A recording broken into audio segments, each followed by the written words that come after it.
Why, hello. And welcome to the Mystic Heuristic. I am your host, Nina Alvarez.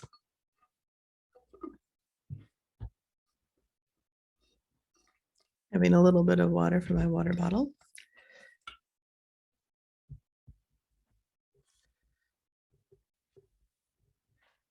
In today's episode, what's to come through?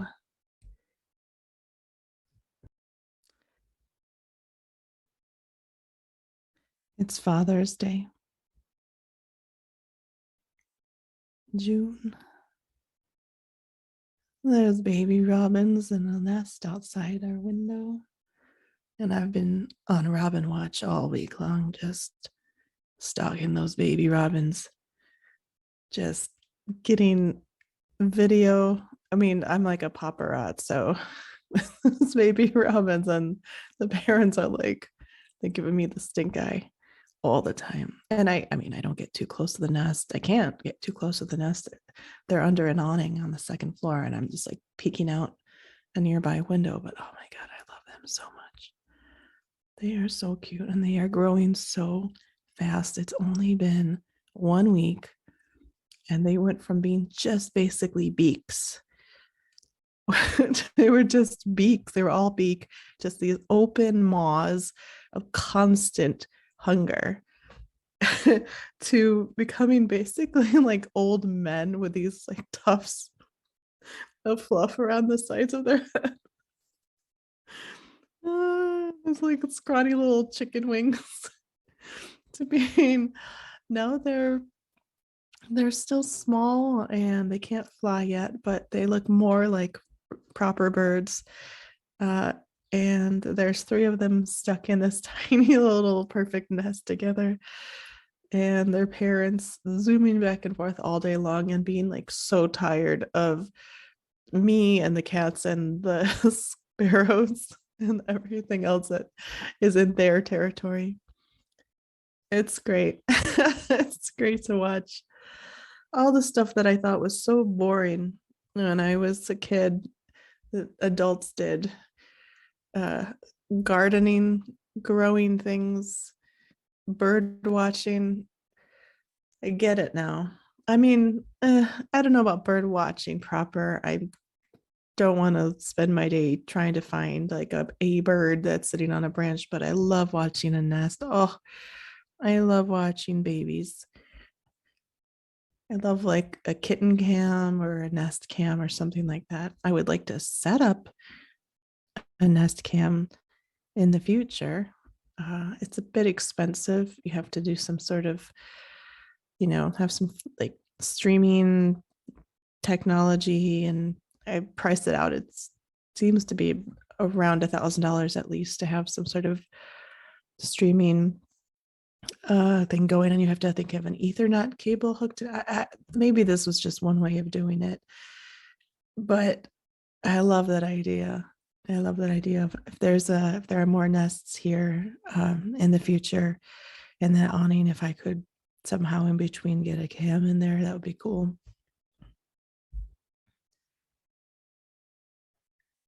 In the corner of my writing room here, is it a writing room? It's an office slash writing room.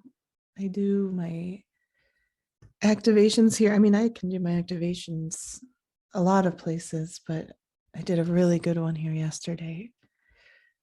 Anyway, in the corner, I have some sort of indoor garden that I set up with a grow light, and I've been growing peppers and rosemary. In the beginning of the spring is when I brought up the seedlings over there, but now the seedlings have been replanted and they're outside in the garden or in pots. There's some tomatoes, squash, some pumpkins, some eggplants. Oh, I love this time of year. I love June. When it's not quite summer yet, but it's warm and everything is alive and everything is having babies. I just love it. It's such a good time to feel gratitude for life. It is such a good time to feel wonder. It really asks you to slow down, even though I find, oh my goodness, activities, they crop up. There are so many events and festivals and showers and birthdays, and people want to do things in the springtime when it's nice out. I mean, that makes a lot of sense. But I really like that I've slowed down the spring instead of gotten busier. I really like that even before I knew I was going to receive this writing grant, that I chose this slower life, that I chose that writing would be the one thing, my one craft, my one focus. And that doesn't mean that it's even true. I feel like my writing and my activations and doing healing work, doing spell work, it's all become of a piece of some sort of core truth.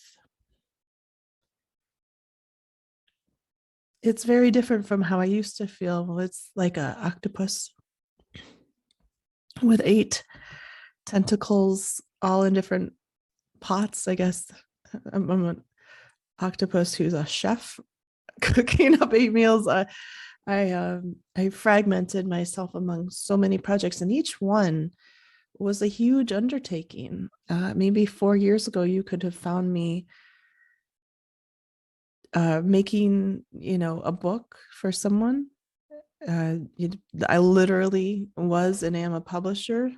So creating a book and publishing a book for someone, and also at the same time learning a lot about healing and trying to develop that side of my business, while also editing a book, while also trying to write my own book, while also trying to teach a couple classes at the local literary center.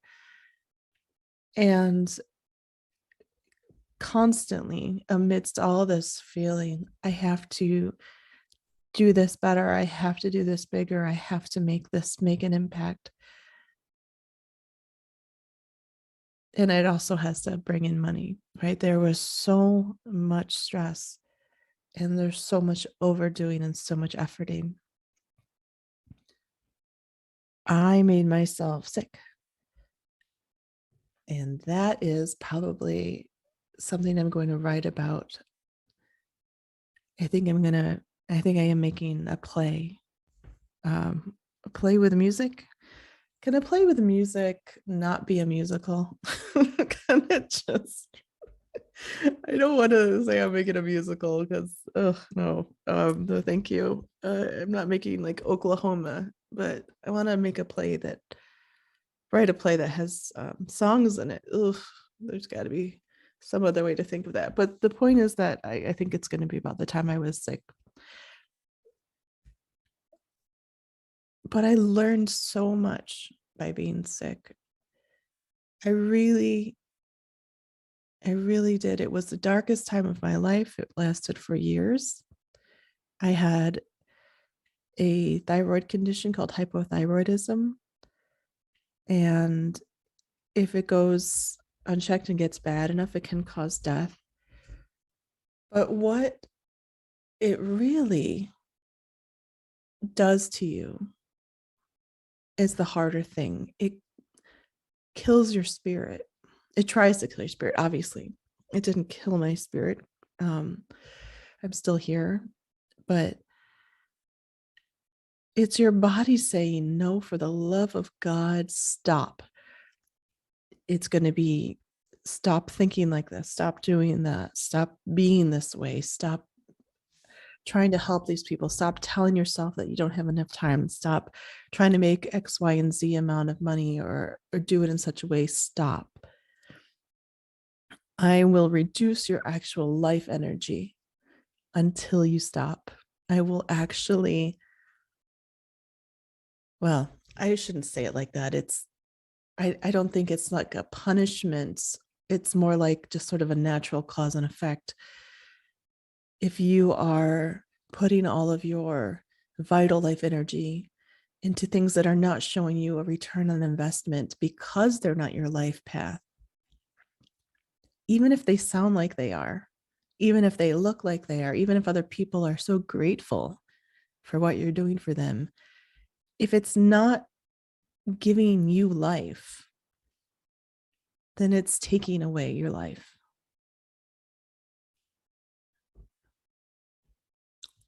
So the body says, okay, I guess we're dying.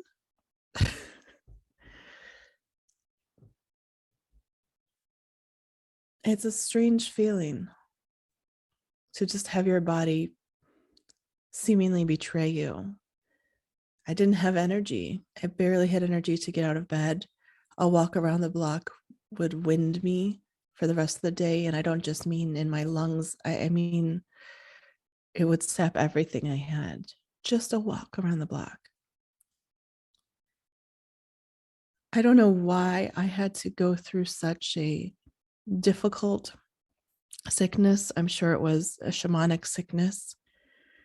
I'm sure many of us alive today, if you're listening to this, you've probably had something akin to a shamanic sickness that knocked you out spiritually and emotionally and physically for a long time, but it was the only thing that could get you to change.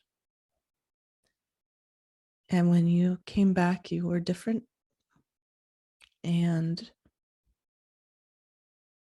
healed in a way that you had never been before, much more than just in the physical realm.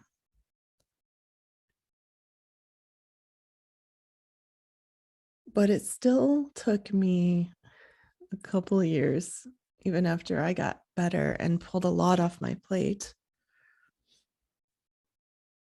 Let me see, 2018, 2019, I was also, so I was running Cosmographia books, published, got about 8 books. Oh my goodness, I'm trying to remember. I've published like 15 titles, and most of them I published in the matter of a couple of years, all by myself, really. Sometimes I outsource copy editing, but I did all of that. And in the book, to edit it, prepare it for publication, do it in concert with the writers so that they're happy with it. And then there's the book launch and the post, everything from like marketing and sales to just helping the author navigate getting out there. I'd say each book requires about 200 to 300 hours. And if you think about that, think about it not in terms of like 40-hour work weeks, but more like spread out over the course of a year. So it's not that I'm working on it 8 hours a day. It would be better if I could, but there's a pacing you have to stay tuned to, which means that I also have to always be tuned into the energy of the book and the energy of the author and the energy around its coming into being. So it takes up significant mental and emotional and energetic real estate. And it stays there in me for a year. And I am proud of the books that we've made. I have been the first publisher for many writers and have been a guide to them. And I feel their love and appreciation. And I appreciate that I've been able to receive money for doing this kind of work that puts books into the world. But that was the problem for a long time, is that I didn't know how I couldn't even imagine how to pay bills a different way. And I thought, well, I've seen a lot of people who came up the same way I did, and they're not even working in this field anymore. Or they just, they're working in corporate offices.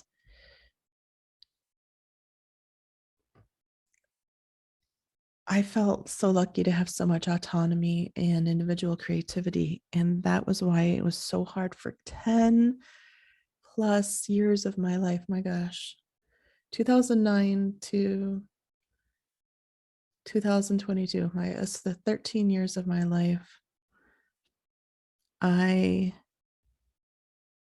tried to make myself happy with this work that I thought should have made me happy. And I couldn't understand why it wasn't, and I didn't know what else to do with myself. So I just tried harder. I tried to publish spiritual books. I tried to work with spiritual people. I tried to, I don't know.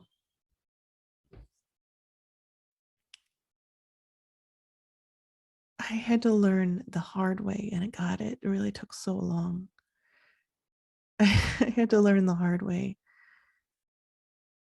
that if it's not working, it's not working. Even if you're smart enough and capable enough and kind enough and good enough to make something happen in the world. And even if other people appreciate it, it doesn't matter. If it's your work or not. No one else can tell you that. So the problem, long after I knew that this wasn't my real work, was I didn't know how to pivot. I didn't know what I was supposed to do instead. There was a period of time earlier this year where I thought I might become an arborist. Well, I like trees. Hey, why not think outside the box?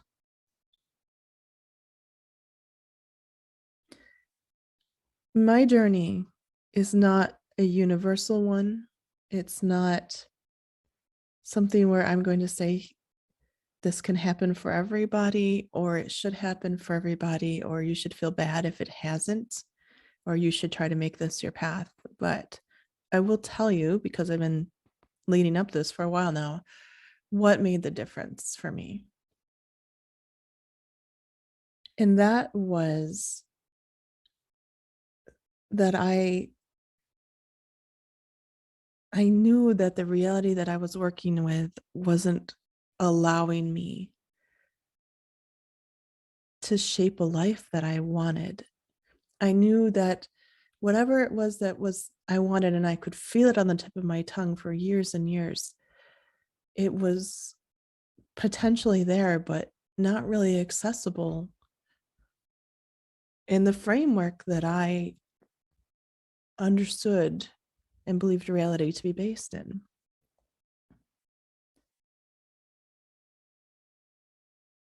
I truly believed, as many of us do, I was brought up to believe this, and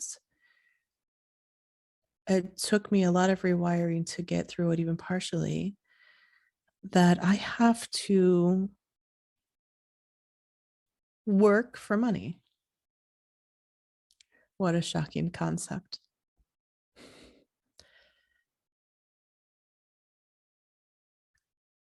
Or if I were to be able to write some books, I could make money selling them, exchanging them for legal tender.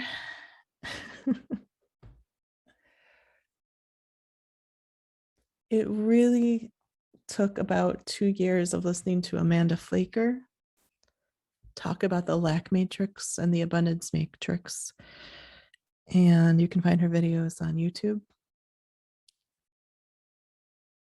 It took about 2 years of feeling with my empath body, feeling sort of feeling knowledge, the feeling and the knowledge that comes through the feeling of using my empath body to feel and understand the lack matrix, using my empath body to feel and understand the abundance matrix.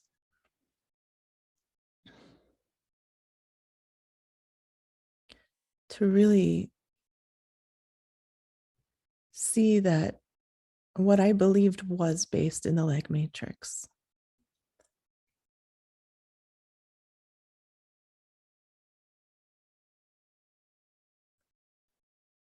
And I had time, and maybe it was just grace and yearning and a lot of things coming together. But in December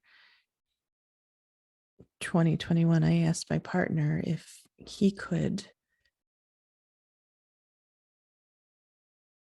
cover our expenses for a little while I tried to figure things out, because he knows I've been miserable for so long, and my heart aches to do my real work here.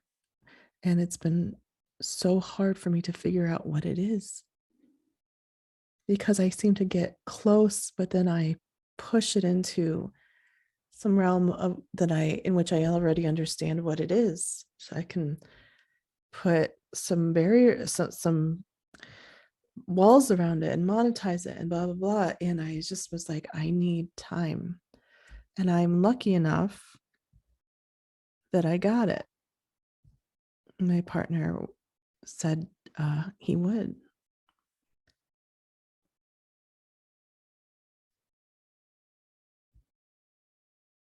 And so I was able to close down my business in January 2022 that I'd had open since 2009. And that had helped well over, I don't know how many clients I've had, but hundreds and hundreds of students.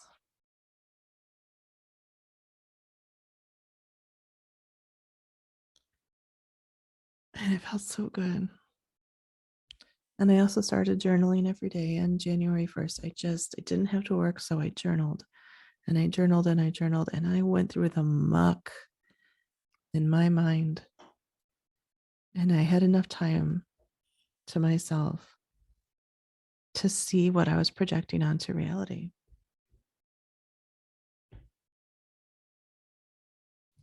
There are 2 sparrows.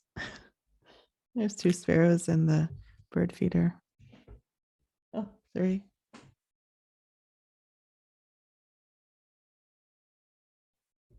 This makes me happy. And then something that a friend of mine, Kyler Dunn, said was an activator for me. He said something like, it's okay to want this thing because I want it. So I started just asking myself, what do I really actually want? What do I want? If I am allowed to have something because I want it, what would that be? And I sat with it and I stayed in my body. And I remember it was a winter's day and I was looking out at the snow in the park from the reading room. It's kind of a small room full of books where I did a lot of my writing this winter.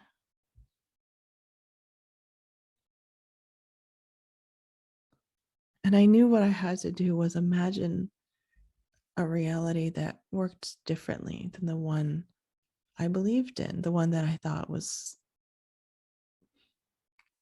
true, that had different rules. Okay, so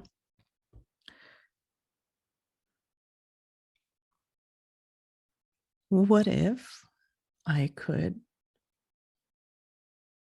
be supported by the universe financially so that I could be? What if my being itself was valuable enough, just in its own existence, to be supported?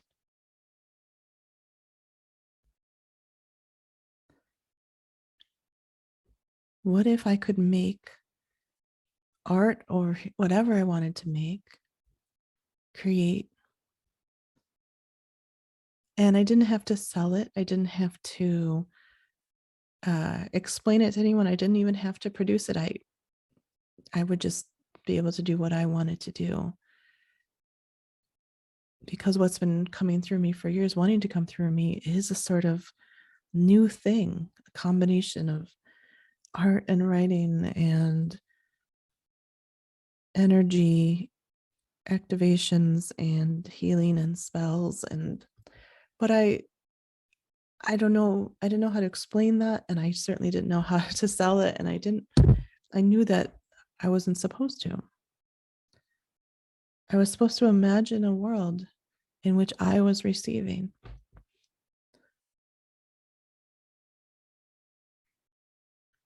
And it went against so much of what I was brought up with. This, you have to really work and suffer a bit and be really shrewd and smart and effort in order to be able to survive. And you know what? I fucking worked my ass off day and night for years. I never turned off for years, trying to make books better, trying to make my teaching better, trying to help more people, trying to be smarter, trying to make my own writing better. I efforted endlessly. I did not know how to turn off. And I did not get rich. I did not see the success that I had wanted to see. I saw things were okay. People appreciated my work.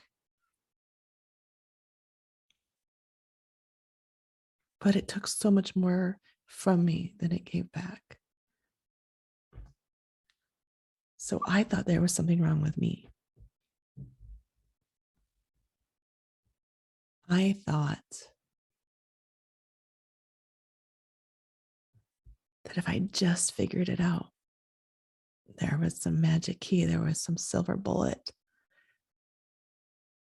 and I would suddenly be seen and be a success and know what to say and what to do, and it would all come together. And I know it had come together because I'd finally be at peace. And I'd be creatively satisfied.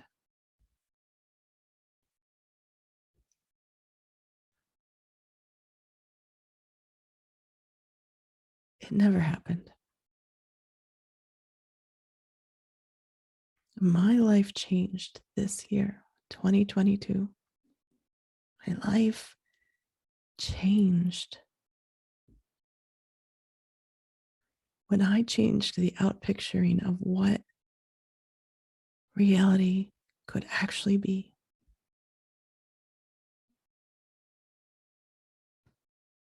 Could I be paid by the universe just to exist?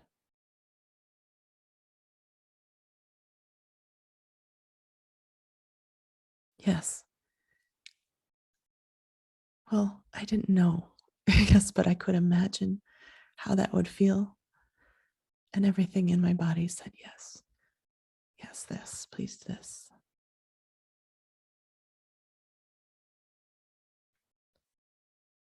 So I knew, and I know how magic works and how reality changing works. I just decided to believe it. And then I returned to it again and again, and I held the belief again and again. And oh, mama, oh, those first 6 weeks, especially once my partner was actually paying our bills. Oh, it was hard. I felt so much guilt.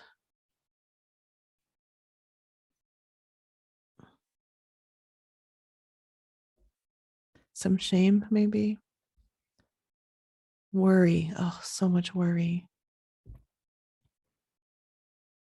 But that's the thing about these transformative times. I know if you're listening to this, you've been through your own. You don't really have to explain it to anyone because you know. You know when it's happening and you know what needs to be done. You can feel it. You'll fight against it based on your understanding of the world. Your ego or your fear will have a pushback, but you'll know because you will glimpse into something that feels so good to your body, into your subtle body, that it's like taking a warm bath. It's like drinking ambrosia. It's milk and honey. It's it's like returning to childhood. You feel the softness returning. And then you have to take the leap because you're not going to be using all of the strategies anymore that you were taught how to use so that you could survive in this world.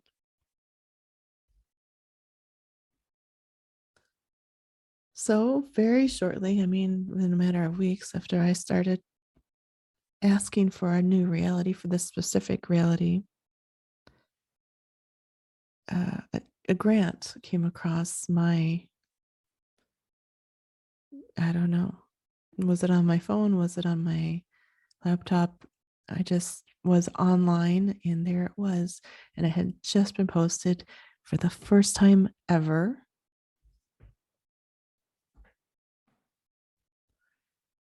And it was a grant for writers in my area, New York State, just for New York State. Creatives in New York State. And it was called Creatives Rebuild New York.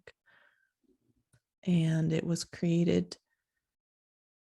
I mean, it's phenomenal not to ask artists and culture creators in New York to say, this is what I'm doing. I'm going to keep doing it. And here I'll send you the proof of my value as an artist. The whole thing was like, hey, have you been an artist and have you been making culture?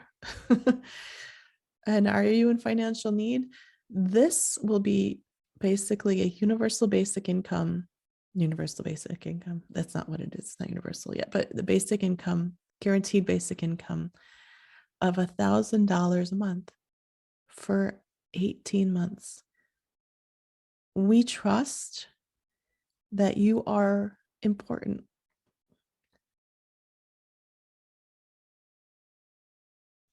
Oh my God, I'm getting emotional. We trust that the work you've been doing is important. We know it is. And this money is just for you to live off for the next year and a half. Do whatever you want. You don't have to. We're not going to check up on you. It's sort of almost like a thank you, like retroactive payment. I don't know how to really describe it, but it's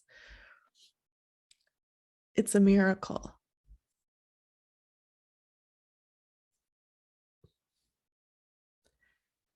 So I applied for it and I was nervous. You had to prove that you've been making art. They weren't going to look at it and say, there was no sort of like panel vetting quality or anything like that, just activity. And luckily, I have like a page online that has everything I've made, every book I've published, every client I've worked with, every piece of my own that's been published. And it was really good to look back and see it all, even though, I, like I said, it took me a long time of doing stuff that I didn't really want to do anymore. but yet I know that it's all good that it's there. The work I did for other people, the books I published for other people, had a purpose, even though I don't want to do it anymore.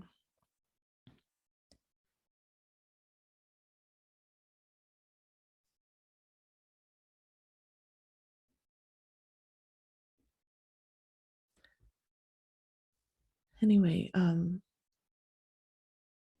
got the grant after 5 months of poor Dan, that's my partner. It's just us really tightening the belts. We have a joke about like our dinner being one bean that we have to slice up and split like an old Mickey Mouse cartoon. Um, it really wasn't that bad, but it was really, really, really, really tight for a while. And I know it took a toll on him, and he never complained, and he never asked me when I was going to figure things out. But I did not want the universe supporting me to equal Dan supporting me. Wasn't the deal. It was, a platform, something to get me through as a step.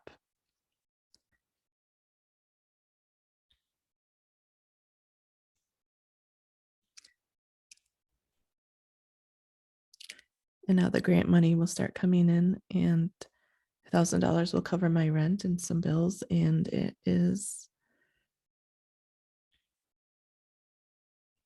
not as much, as I guess I was making when I was working all the time, but it doesn't matter because something is happening. After journaling every day for months and months and months, and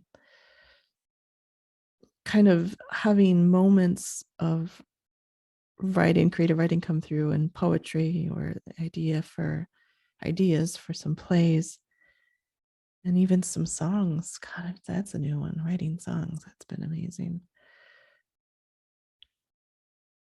I feel like they were coming in fits and starts, and now it's coming like much more frequently, and it's all starting to get deeper and come together and get juicy.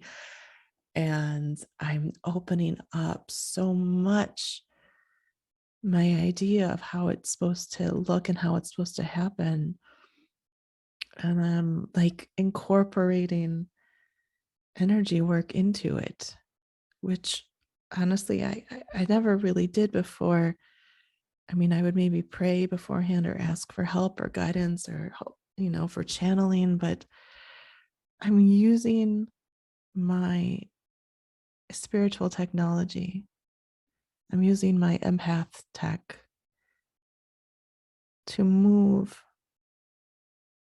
through information, to move through energies, to create in the unseen and then let it sprout up into the scene in the form of videos or poems or, like I said, or activations. Or mostly I'm really deeply learning to trust and be part of the process in a way that is in concert with the process and not a hindrance to the process, not trying to take everything that's happening and explain it using old language, using old belief structures, using the kind of language that you would use if you were trying to explain what you do on a NPR or in the newspaper. You got to get rid of that stuff. You got to get rid of it.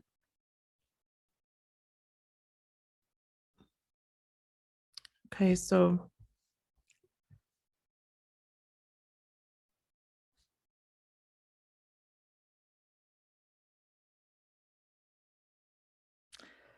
wow, I really it's just really amazing because I know that I'm learning how to use a different muscle in my spirit and my being And it's the only muscle that really matters. But it also requires so much sitting with not knowing, not really understanding, not being able to articulate what's going on.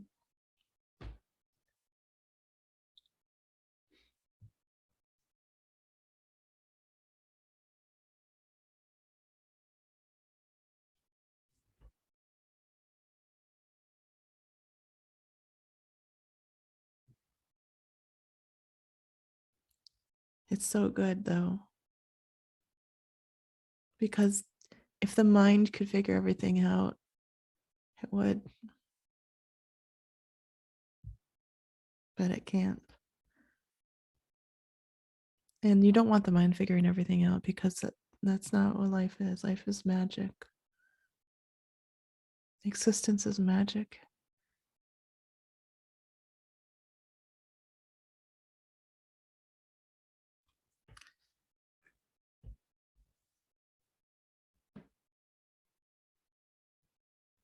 I did a big activation yesterday. Big one, big spell that's been a couple months coming to culmination.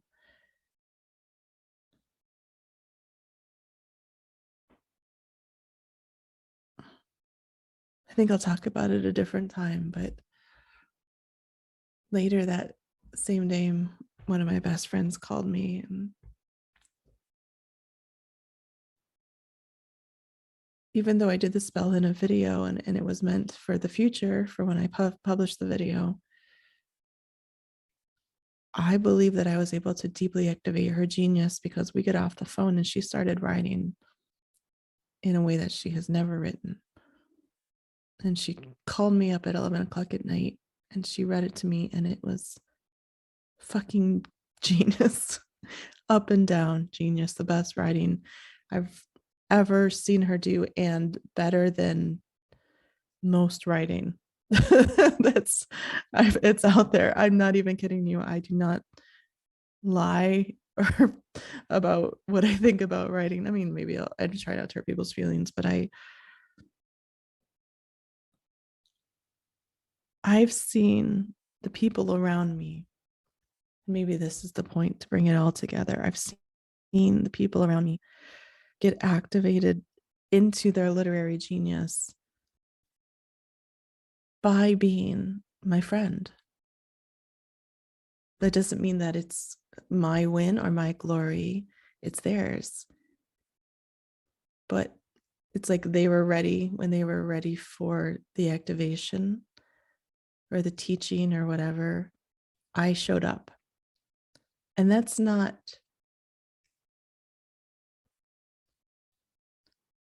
something that I always knew I was supposed to do in part, and was supposed to be a part of who I am.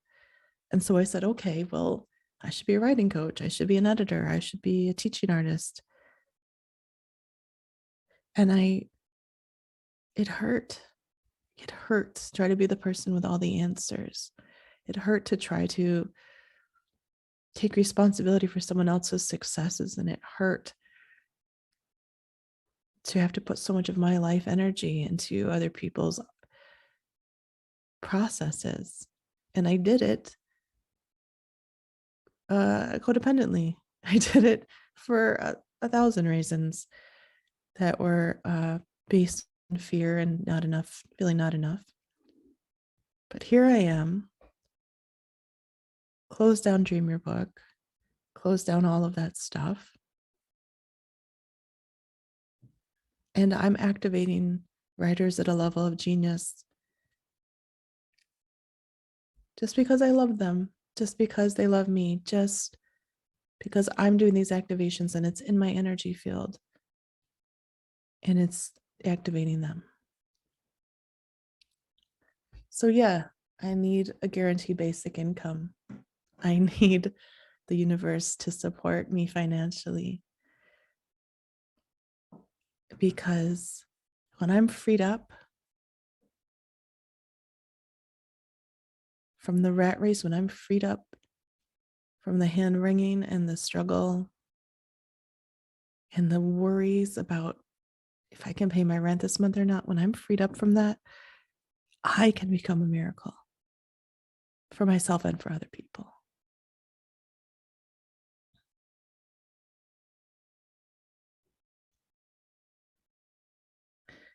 Does that mean that this is the way forward for everybody? No. Some people are meant to have a business. Some people are meant to be teachers. Some people are meant to go into an office. They're going to create great things there. But some people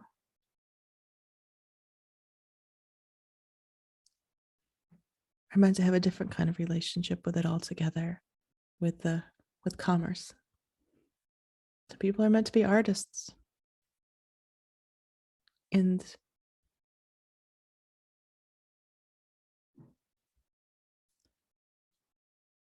if this is your path, only you can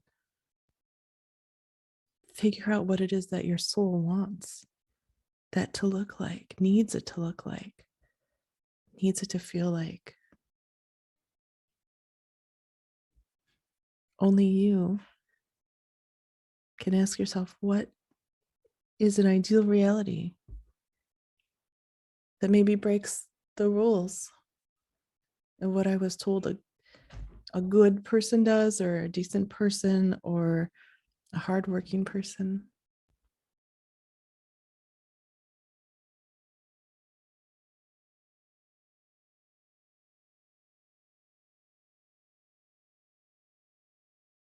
There will be a process of healing that stuff once you start to transform.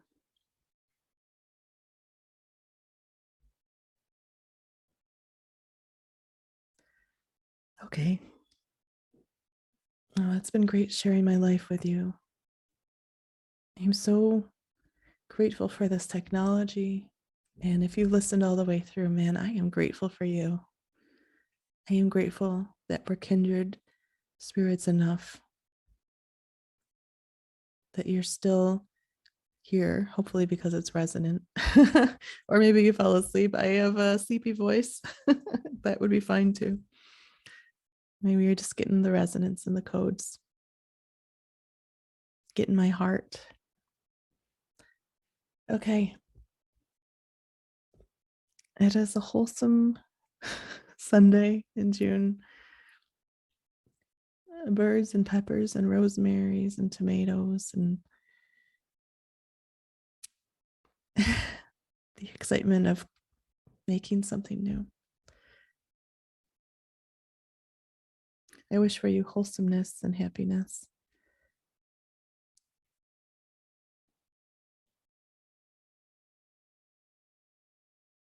And wholeness. Yeah, wholeness too.